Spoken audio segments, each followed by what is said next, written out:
C'est ici, à Hong Kong, qu'est construit le plus grand téléphérique de la planète. Un téléphérique prévu pour relier Tung Chung à Ngongping, où trône la plus grande statue de Bouddha au monde. Conçu pour résister aux glissements de terrain, aux inondations ainsi qu'aux typhons, l'entreprise est colossale et extrêmement dangereuse.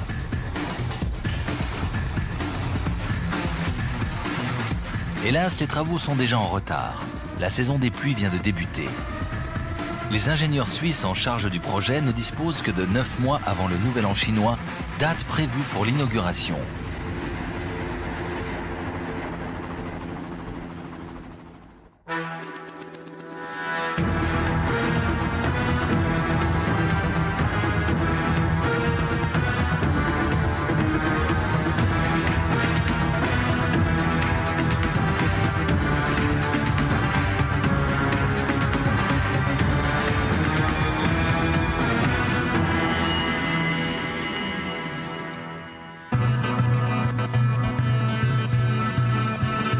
Il s'agit d'un défi considérable en matière de génie civil.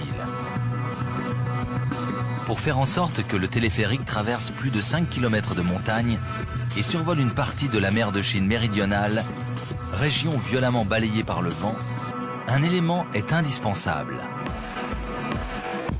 Une équipe d'ouvriers comptant parmi les meilleurs au monde, composée d'hommes et de femmes qui ont accumulé de l'expérience au contact des parois de granit des glaciers alpins.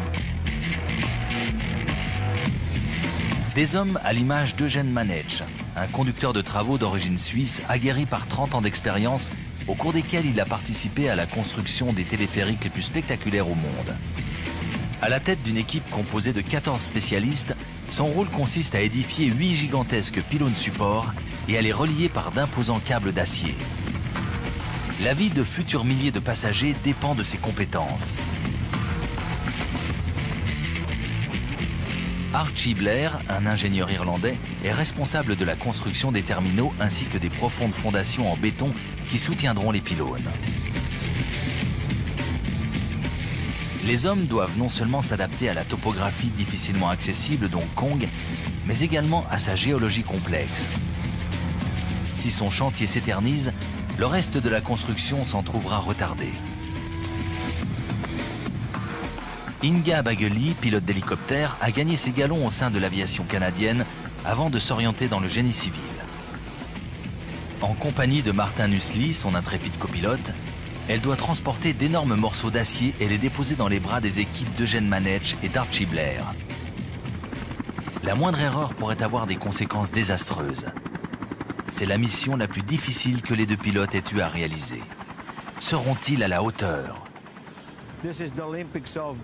Ce sont les Jeux olympiques de la construction de téléphériques. Tous les ouvriers qui sont ici adorent construire des remontées mécaniques. Ils sont tous formidables. 8 km séparent les étincelants gratte-ciel de Hong Kong de l'île de Lantau. Du sommet de l'un des nombreux pics de l'île domine la plus grande statue de Bouddha au monde. Habituellement accessible au terme d'une marche de plusieurs heures à partir de la ville de Tung Chung, le téléphérique est prévu pour se rendre au monument en 17 minutes à peine. Voici comment se déroule la construction du téléphérique. 2 câbles d'acier sont reliés à plusieurs pylônes. Les cabines sont suspendues à un des câbles pendant que le deuxième les tracte à l'aide d'un très puissant moteur.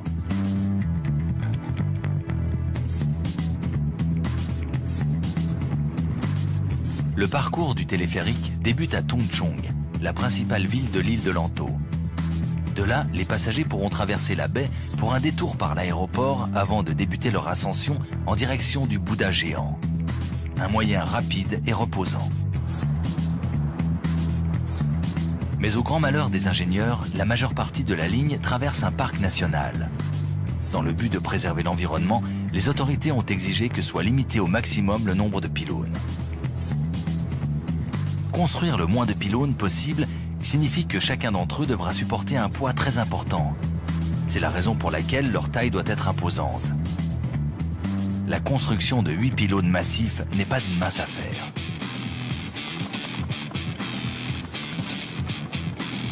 L'équipe de l'entreprise de construction travaille depuis 6 mois. Le chantier a atteint un stade critique.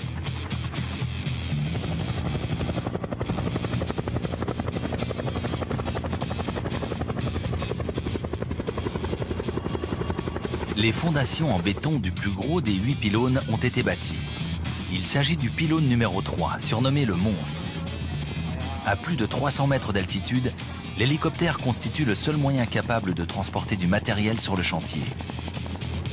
D'une taille impressionnante, le pylône numéro 3 est conçu pour supporter un poids de 500 tonnes et pour résister aux cyclones les plus violents de Hong Kong.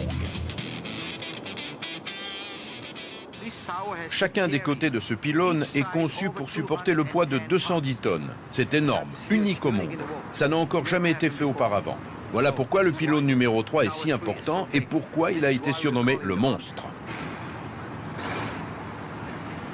La première des tâches consiste à installer les énormes pieds du pylône. Hélas, cela n'est pas aussi simple qu'il n'y paraît. Les ingénieurs suisses craignent qu'il ne résiste pas au poids titanesque de l'ensemble du support. Eugène leur rend visite afin de savoir où en est leur travail. Du camp de base, situé à Tung Chung, une longue et épuisante marche est nécessaire pour aller jusqu'au pylône numéro 3. Un effort que les hommes réalisent au minimum 2 fois par jour. Le pylône numéro 3 est là-bas. Et du village, il faut monter plus de 3000 marches. Avec un sac à dos, il faut compter 45 à 50 minutes de marche. Il fait très chaud et l'humidité est de 97%. Vous comprenez mieux maintenant à quel point il est difficile de monter jusque là-haut. Le poids du pylône est estimé à 208 tonnes.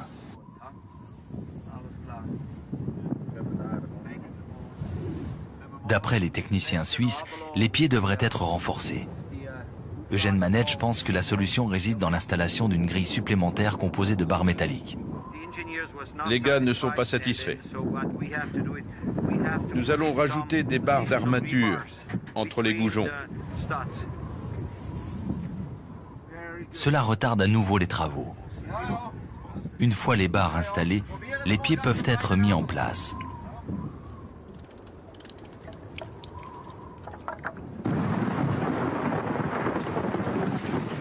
Mais les hommes jouent de malchance. Le mauvais temps fait son apparition.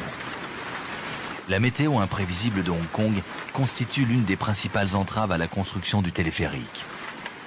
La saison des pluies ne fait que commencer et les hélicoptères sont incapables de voler au milieu de fortes précipitations. Sans hélicoptères, les ouvriers ne peuvent plus travailler. C'est très frustrant.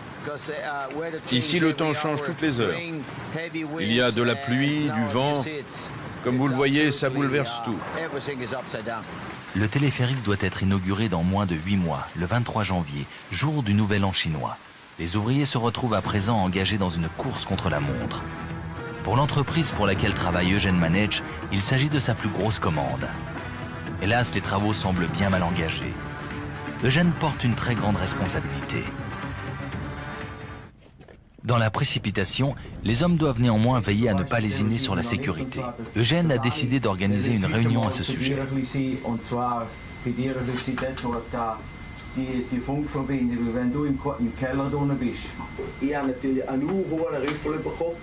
Hängt im Lärm 1200 Kilo, auch wenn es der Nüssli fliegt, der hat es wirklich nicht, gell?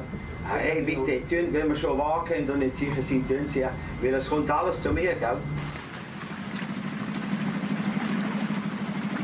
Ce matin, Eugène se rend sur le ponton qui sert de barge pour entreposer le matériel lourd. Il a été conduit par bateau jusqu'à l'île de Lanto, afin de raccourcir le trajet effectué par les hélicoptères lorsque ceux-ci transportent le matériel jusqu'aux différents chantiers éparpillés dans la montagne. Hélas, il y a un inconvénient. En se posant, l'hélicoptère risque de faire tanguer dangereusement la barge. Demandez-lui si cette fois la barge sera stable et si elle bougera beaucoup quand l'hélicoptère viendra.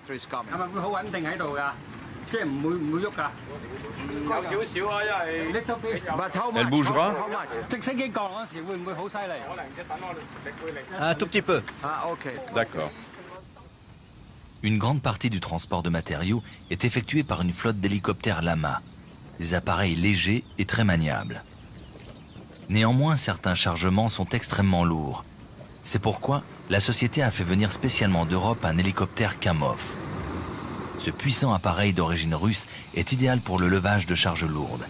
Il n'a pas été souvent utilisé car les vents violents ont forcé son pilote Martin Nussli à rester au sol. Je suis là depuis 2 mois parce que le projet a beaucoup de retard.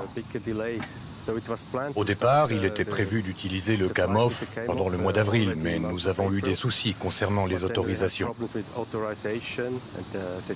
Tout n'est pas encore réglé et nous devons attendre encore et encore. Il faut également attendre que le temps s'améliore. Parfois, c'est vraiment très frustrant. Le vent s'est calmé. Il est temps de rattraper le temps perdu. Eugène, quant à lui, est sur la barge en train de préparer le matériel que devra transporter le Kamov. Ces poutrelles en acier sont destinées au pylône numéro 3, le plus gros des pylônes qui soutiendra le téléphérique. Sur le chantier, l'équipe s'apprête à réceptionner le très lourd chargement qui ne devrait plus tarder. Ja, du hast gefragt, ob du noch etwas würdest brauchen. Ich glaube nicht, das sollte alles bei uns hier alles bereit sein. 10 Minuten, Viertelstunde. In 10 Minuten könnte es weitergehen, denke ich. Okay, merci. Tels des alpinistes, Christian Oberli et Werner Trachel grimpent à 20 mètres de hauteur sur la structure à l'aide de chaussures équipées d'étriers. Le vertige n'est pas permis. Robert Gisler, le loadmaster qui coordonne la manœuvre, est en liaison radio avec Martin Nussli, le pilote de l'hélicoptère. La synchronisation doit être parfaite.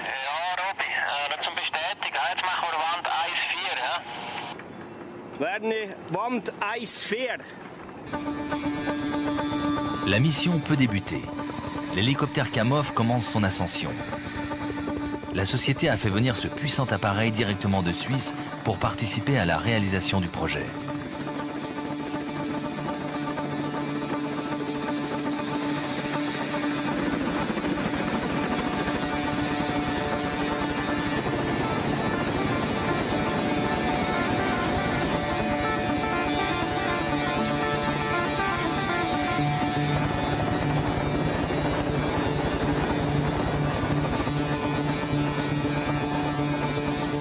À l'aide de goupilles et de marteaux, les hommes ne disposent que de quelques instants pour aligner les poutrelles.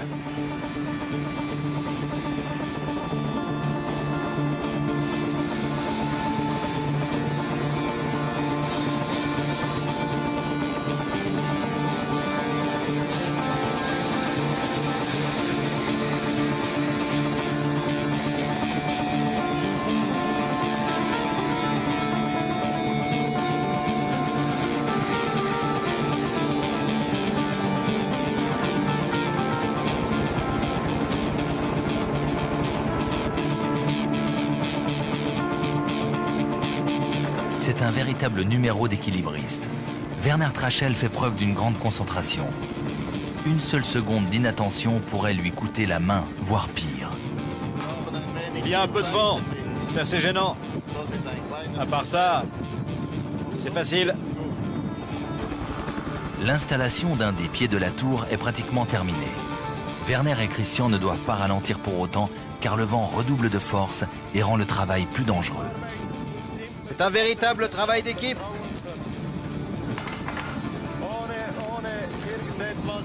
Il faut pouvoir faire confiance à son partenaire. Il faut se comprendre mutuellement. En effet, il s'agit bien d'un travail d'équipe. Chaque poutrelle, qui pèse 2 tonnes, doit pendre de l'hélicoptère avec l'angle parfait afin d'être correctement placée dans sa position finale. Celle-ci a été mal équilibrée. Les hommes doivent l'attacher autrement. Le temps perdu est très précieux.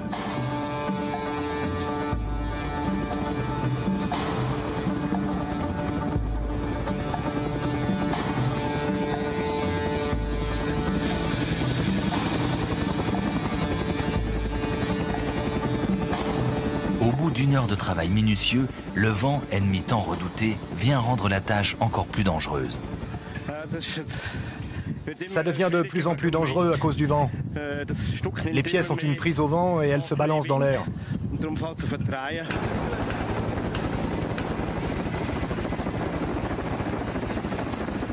Une fois de plus, le temps capricieux de Hong Kong stoppe l'avancée du chantier. Il y a trop de vent latéral. En fait, le travail de l'hélico consistait à aligner correctement les pièces. Mais ça n'est pas possible.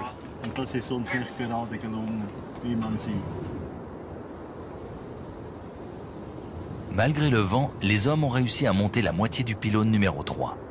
Les chantiers des autres pylônes de l'ensemble du téléphérique prennent eux aussi du retard.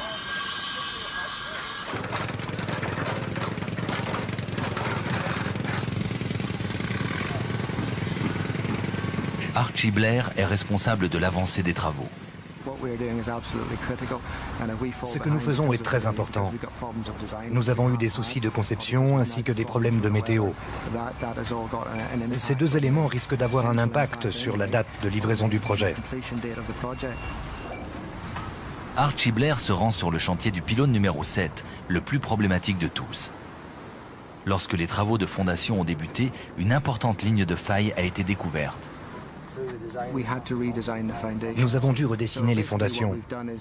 Nous avons conçu de très grandes poutres de transfert dans le but de déplacer le matériel du pylône sur un meilleur terrain.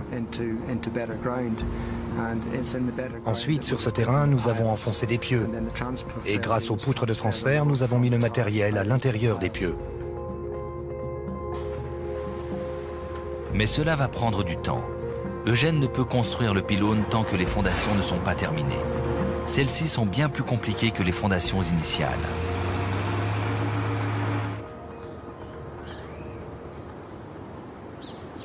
Il est inquiet et se rend sur le chantier du pylône numéro 7 afin de constater l'avancée des travaux.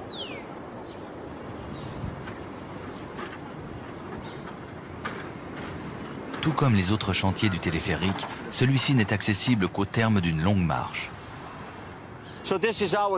Voici le chantier qui nous pose un problème.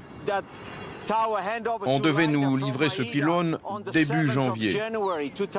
Et comme vous pouvez le constater, il reste encore des tonnes de choses à faire. On dirait les fondations de la Tour Eiffel, alors qu'il ne s'agit que d'un pylône de téléphérique. Que puis-je faire? Eugène n'est pas au bout de ses peines. L'indispensable hélicoptère Kamov doit repartir en Suisse au mois de septembre, un délai qu'on ne peut négocier.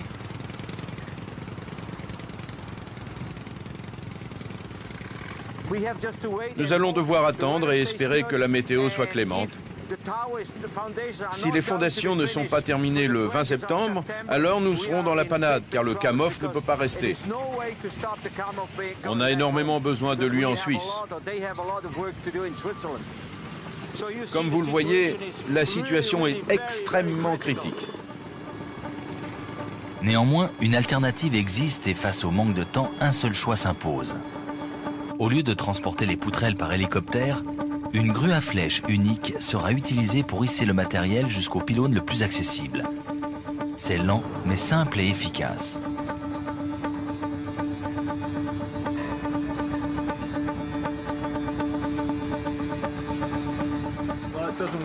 Ce n'est pas très facile de le monter en plusieurs morceaux parce que les pièces sont en treillis. On ne peut le faire qu'une par une avec la grue à flèche unique. Comme il n'y a pas de route, on ne peut pas utiliser de grue à tour et un hélicoptère, ce serait trop cher et trop dangereux. C'est donc la meilleure façon. Un choix qui ne rend pas la tâche plus facile pour autant.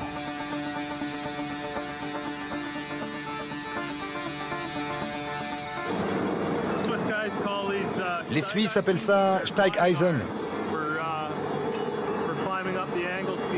Ce sont des étriers pour grimper sur les poutres. Avec des chaussures classiques, c'est pas possible. C'est très chic, mais c'est très lourd.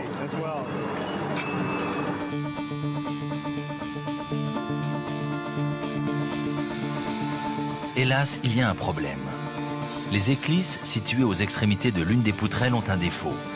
Les hommes ne parviennent pas à les emboîter correctement.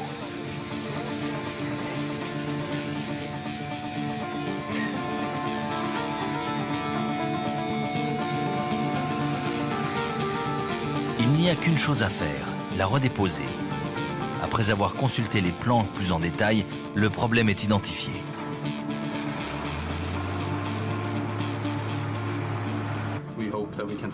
Nous espérons pouvoir accélérer le rythme.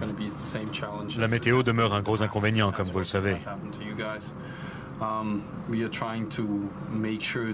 Dans les locaux de Tung Chung, une réunion d'urgence a été organisée entre Archie Blair et Marcus Sigrist, le partenaire de Gênes.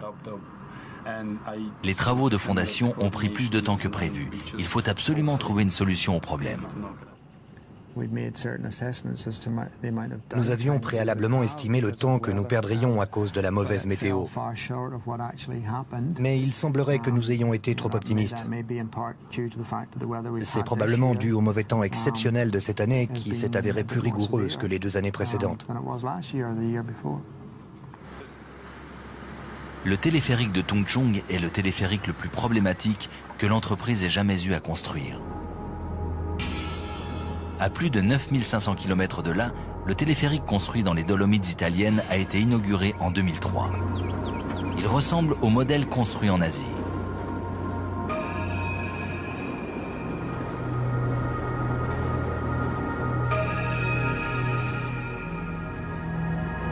L'homme qui a conçu ce téléphérique ainsi que celui de Hong Kong est Marcus Schreindwein, maître d'œuvre.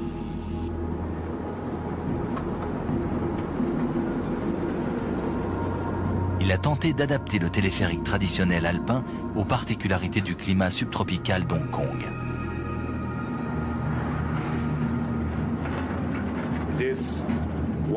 C'est le téléphérique le plus difficile et le plus audacieux que nous ayons été amenés à bâtir à ce jour.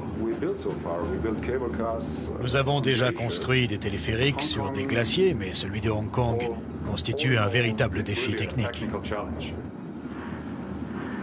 Comme celui de Hong Kong, ce téléphérique est bicâble. Il fonctionne de la manière suivante. Le câble inférieur tracte la cabine en direction de la montagne, tandis que le câble supérieur supporte le poids et assure la stabilité.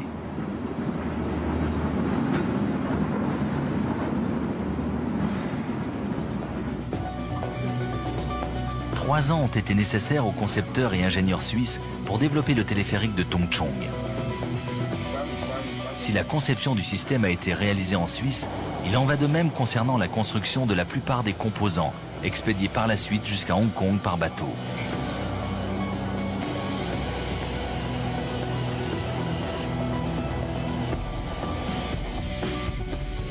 En revanche, l'élément principal du téléphérique n'a pas été construit par la société Leitner.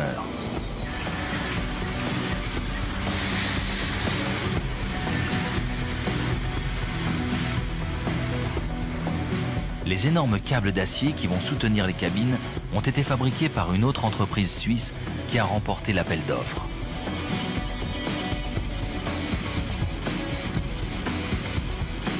Avec plus de 3 km de long et plus de 7 cm d'épaisseur, c'est un des câbles les plus impressionnants jamais construits dans cette usine.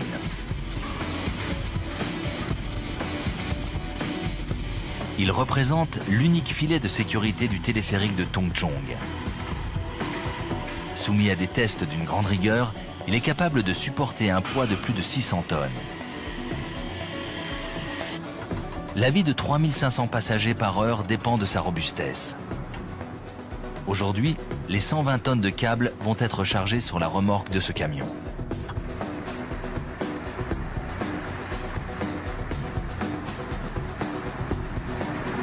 Trop lourd pour être expédié par les airs, le câble commence un long périple, au cours duquel il empruntera la route, naviguera par fleuve et voguera sur l'océan jusqu'à Hong Kong. De retour sur le chantier du téléphérique, Eugène vient d'atteindre une étape cruciale dans la construction de la tour numéro 3, la plus grosse de toutes. Regardez.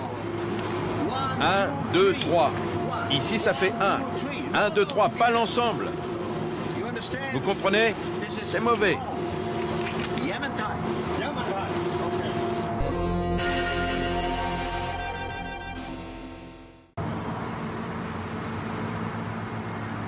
Ce matin, son équipe va installer sur le pylône les indispensables sabots. Ce sont les glissières grâce auxquelles le câble va coulisser.